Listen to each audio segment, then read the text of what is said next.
안녕하세요. 틈틈이와 알아보는 매국 주식 틈틈입니다. 오늘은 항공 우주 그리고 방산 분야의 거인이죠? RTXcorp. 티커명 RTX. 이 기업 하나만 제대로 파헤쳐 봅니다. 아, RTX. 이거 정말 흥미로운 기업을 가져오셨네요. 그렇죠. 네.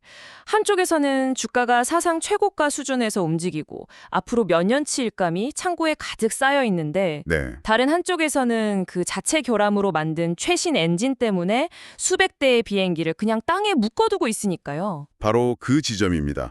겉으로 보면 완벽한데 속을 들여다보면 여기저기 균열이 보이는 그야말로 두 얼굴을 가진 회사죠. 오늘 저희의 미션은 이 RTX의 빛과 그림자, 그러니까 막강한 방산 요새라는 강점과 그 이면에 숨겨진 심각한 리스크, 이 사이의 아슬아슬한 줄타기를 파헤쳐 보고요. 이 모든 것이 투자자로서 당신에게 어떤 의미를 갖는지 그 핵심을 짚어보는 겁니다. 좋습니다. 그럼 그 빛나는 부분부터 한번 시작해 볼까요? 네, 좋습니다. 일단 숫자가 모든 걸 말해주죠. 2023년 3분기 실적만 봐도요. 수주 잔고가 무려 2,510억 달러. 2,510억 달러. 네, 이게 우리 돈으로 하면 300조 원이 넘는 거잖아요. 그렇죠. 어마어마한 금액입니다. 특히 제 눈을 사로잡은 건 그 방산 부문의 수주 매출 비율, 그게 2.27이라는 숫자였어요. 2.27. 와, 이건 정말 엄청난 수치입니다. 보통 1.1만 넘어도 업계가 환호하거든요. 아, 그런가요? 네, 이걸 아는 분들은 아시겠지만 이게 그냥 주문이 많다, 이 수준이 아니에요. 그럼 뭐죠? 이건 생산 능력이 수요를 도저히 못 따라가고 있다는 거의 비명에 가까운 신호입니다. 비명이요? 그렇죠. 투자자 입장에서는 앞으로 몇 년간은 매출 국정 없겠구나 하는 확실한 가시성을 주지만 동시에 경영진에게는 이 주문들 과연 품질 문제없이 다 소화할 수 있나 라는 거대한 압박이 되는 양날의 검이죠. 아, 그러니까 이 높은 수주 잔고가 마냥 좋은 소식만은 아닐 수도 있다. 품질 관리의 어떤 위험 신호일 수도 있다. 와, 흥미로운데요? 결국 ITX의 힘은 흔히 말하는 두 개의 심장에서 나오는 거잖아요. 맞습니다. 하나는 방산, 다른 하나는 상업용 항공. 이 두 엔진이 어떻게 돌아가고 있는지부터 좀 자세히 보죠. 네. 첫 번째 심장인 방산, 그러니까 레이션 부문은요. 지금 그야말로 재무장 슈퍼사이클의 한가운데 있습니다. 재무장 슈퍼사이클. 네. 우크라이나, 중동, 대만 해협까지 전 세계적인 지정학적 긴장이 높아지면서 각국 정부가 국방 예산을 그냥 쏟아붓고 있죠. 아, 독일이 SM-6 미사일을 대량 구매하겠다. 대만은 방공 시스템을 업그레이드하겠다. 이런 대형 계약들이 그냥 끊이지 않고 들어오고 있어요. 그렇군요. 이건 경제 사이클과는 거의 무관하게 움직이는 말 그대로 안전한 요새 역할을 해주고 있는 겁니다. 흔들리지 않는 든든한 버팀목이군요. 그런데 진짜 돈을 버는 곳은 그 두 번째 심장, 상업용 항공 부문이라고 하더라고요. 그렇죠. 바로 콜린스 에어로스페이스하고 프렛 앤 휘튼이라 담당하는 상업용 항공 부문인데 이쪽은 현금 창출 엔진이라고 불립니다. 현금 창출 엔진. 네. 특히 지금 주목해야 할 곳은 애프터 마켓 시장이에요. 아, 애프터 마켓. 그러니까 새 비행기를 파는 게 아니라 기존에 운항 중인 비행기들을 수리하고 부품을 교체해주는 그 시장 말씀이시죠? 정확합니다. 지금 보잉이나 에어버스의 신규 항공기 생산이 계속 지연되고 있잖아요. 네, 맞아요. 그러다 보니까 항공사들이 울며 겨자 먹기로 낡은 비행기들을 더 오래, 더 자주 띄우고 있는 상황이거든요. 아, 비행기가 낡고 비행 시간이 늘어날수록 당연히 유지보수 수요는 폭발적으로 증가하죠. 프레텐 휘트니의 상업용 애프터마켓 매출이 3분기에만 23%나 급증한 게 바로 그 증거입니다. 23%요? 잠깐만요. 근데 보통 새 엔진을 팔 때보다 수료형 부품을 팔 때 마진이 훨씬 높지 않나요? 바로 그겁니다. 아, 그렇다면 이건 RTX 입장에선 오히려 좋은 상황 아닌가요?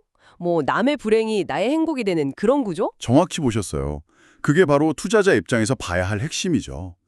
그렇게 벌어들인 막대한 현금, 3분기에만 잉여 현금 흐름이 40억 달러였는데 40억 달러. 이 돈으로 부채를 갚고 3분기에 29억 달러나 갚았어요. 그리고 주주환원도 하면서 재무 건전성을 높이는 완벽한 선순환 구조처럼 보입니다. 와, 정말 완벽한 시스템이죠. 그냥 돈을 찍어내는 기계 같아요. 하지만 그 돈이 흘러 들어가는 곳이 있다는 게 문제죠. 그렇죠. 그 완벽해 보이는 현금 흐름 중에 상당 부분이 그 프레덴 휘트니 사업부에서 난 불을 끄는데 긴급 수혈되고 있잖아요. 네, 이제 그 균열의 중심으로 한번 들어가 보죠. 바로 분말 야금 문제입니다. 분말 야금이요? 이게 좀 어려운데 쉽게 설명해 주실 수 있나요? 아, 네. 2023년에 발견된 제조 결함인데요. 쉽게 말해서 엔진의 핵심 부품인 고압 터빈 디스크를 만들 때 사용된 특정 금속 분말에 오염 문제가 있었다는 겁니다. 금속 가루에 문제가 있었다. 이게 왜 심각하냐면 이 부품에 예상보다 훨씬 빨리 미세한 균열이 생길 수 있다는 걸 의미하기 때문이죠. 와, 상상만 해도 끔찍하네요. 수백 명을 태우고 하늘을 나는 비행기 엔진의 균열이라니. 그렇죠. 항공사들이 수십억 달러를 주고 산 그 최신형 에어버스 A320 네오 항공기 수백 대가 지금 사막에 그냥 세워져 있다는 게 바로 이 문제 때문인 거죠. 맞습니다. 그 아이러니가 참. 네. 현재 약 600개에서 700개에 달하는 GTF 엔진을 전량 회수해서 분해하고 정밀 검사를 거쳐서 다시 조립해야 합니다. 와, 이 과정에서 발생하는 비용, 또 항공사에 대한 보상금 이런 걸 다 합쳐서 회사가 공식적으로 인정한 영업이익 타격만 향후 몇 년간 30억에서 35억 달러에 달합니다. 35억 달러. 네. 문제를 해결하기 위해 유지보수 처리량을 30% 늘리겠다고는 했지만 이 사태가 완전히 해결되려면 최소 2026년 이후까지는 봐야 한다는 게 시장의 시각이에요. 수십억 달러짜리 기술적 결함만으로도 머리가 아픈데 회사 내부에서도 잡음이 끊이지 않았어요. 2025년 5월에 있었던 4주간의 파업 말이죠. 아, 네. 저는 처음에 이게 단순한 임금 협상인 줄 알았거든요. 근데 소셜 미디어, 특히 그 레딧의 관련 토론들을 보니까 본질이 전혀 다른 곳에 있더라고요. 그 부분을 짚어주신 게 아주 중요합니다. 네. 당시 파업에 참여했던 노조원들의 진짜 우려는 임금 몇 %가 아니라 일자리 안정성이었습니다. 일자리 안정성. 네. 회사가 인건비가 저렴한 노스캐롤라이나 애쉬빌 같은 곳에 새로운 공장을 지으면서 기존의 코네티컷 공장 일자리를 점차 그쪽으로 옮길 거라는 불안감이었죠. 아, 그러니까 회사는 구두로 걱정 마라. 당신들 일자리는 안전하다라고만 하고 그걸 계약서에 명문화해 주지는 않으니까 우리를 못 믿겠다 이러면서 파업에 들어간 거군요. 정확합니다. 결국 회사 내부의 잠재적인 갈등의 불씨가 여전히 남아있다는 신호인 셈이죠. 그렇네요. 그렇죠.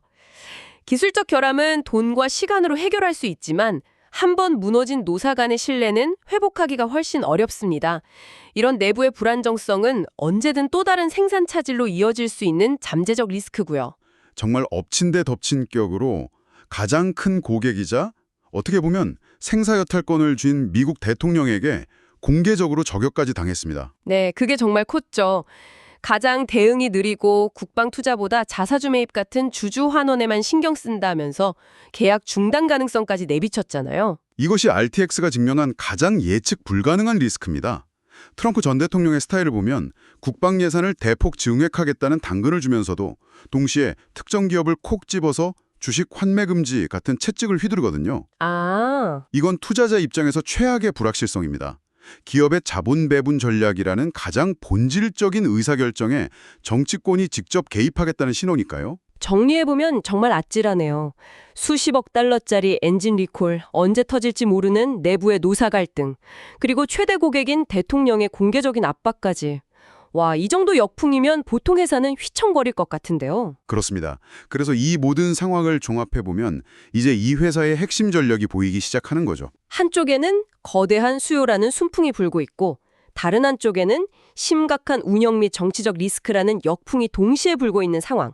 이 아슬아슬한 외줄 위에서 RTX는 대체 어떤 전략으로 균형을 잡고 있는 건가요? 전략의 핵심은 결국 현금 흐름의 방향입니다. 현금 흐름의 반영. 네, 앞서 말한 상업용 항공 애프터마켓에서 벌어들이는 막대한 현금을 어디에 쓰고 있는지를 보면 알 수 있죠. 아, 첫째, 급한 불을 끄는 데 씁니다. 방산 부문에서 폭증하는 수요를 맞추기 위해서 GTF나 코요테 미사일 같은 핵심 무기 생산 라인에 2억 5천만 달러 이상을 쏟아부으면서 생산 능력을 확대하고 있습니다. 위기를 기회로 삼아서 방산 쪽에 고삐를 더 꽉 죄는 거군요. 그렇죠.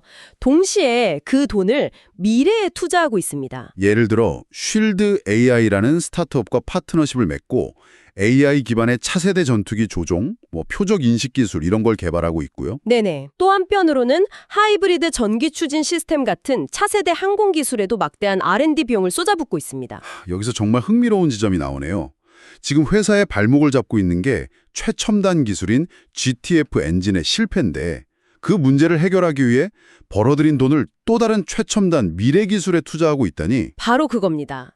여기서 RTX의 근본적인 딜레마가 드러나는 거죠. 딜레마요. 네, 안정적인 구형 기술, 즉 애프터마켓에서 번 돈으로 실패한 신기술인 GTF 엔진의 뒤처리를 하면서 동시에 또 다른 미지의 신기술, AI나 하이브리드 같은 것에 베팅하고 있는 겁니다. 말 그대로 과거가 미래의 실수를 수습하면서 동시에 또 다른 미래를 준비해야 하는 아주 복잡하고 어려운 상황에 놓여 있는 거죠. 월가의 시선도 그래서 그렇게 엇갈리는 거군요.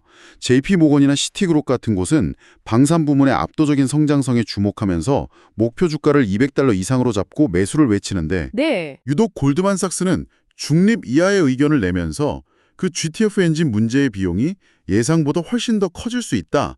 이렇게 경고하고 있고요. 맞습니다. 전문가들조차 우리가 지금 나눈 이 강점과 약점을 두고 팽팽하게 맞서고 있는 거네요. 네. 어느 한쪽의 논리도 틀리지 않았기 때문이죠.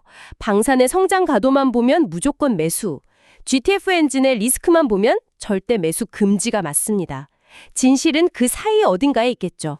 오늘 이야기를 종합해보면 RTX는 방산과 상업항공이라는 두 개의 강력한 엔진을 가진 거인이지만 그 심장 하나, 즉 프래튼 위트니의 심각한 결함이 발생한 상태다. 이렇게 볼 수 있겠네요. 네. 기록적인 수주장고라는 강력한 순풍 덕분에 아직은 날아가고 있지만 언제든 엔진 결함, 내부 갈등, 정치적 압박이라는 난기를 만나면 크게 흔들릴 수 있는 상황입니다. 강점과 약점이 이토록 극명하게 공존하는 기업도 참 드물죠. 그래서 투자하기가 더 까다로운 것 같습니다. 자, 그럼 이제 이 질문을 구독자 여러분께 던져보겠습니다. RTX는 지금 당장 우크라이나에 보낼 패트리엇 미사일을 더 빨리 만들어달라는 오늘의 전쟁을 치러야 하는 시급한 과제를 안고 있습니다. 네, 그렇죠. 동시에 하이브리드 전기 비행 같은 내일의 기술을 선점하기 위한 장기적인 투자도 멈출 수가 없죠. 하나의 기업이 이렇게 심각한 내부 결함을 안고 있는 상황에서 과연 오늘의 시급한 전쟁과 내일의 중요한 기술이라는 두 마리 토끼를 동시에 잡을 수 있을까요? 당신이라면, 이 회사의 CEO라면 한정된 자원을 어디에 더 집중하시겠습니까? 오늘의 전쟁인가요? 아니면 내일의 기술인가요? 여러분의 생각을 댓글로 자유롭게 남겨주세요. 지금까지 틈틈이었습니다. 감사합니다.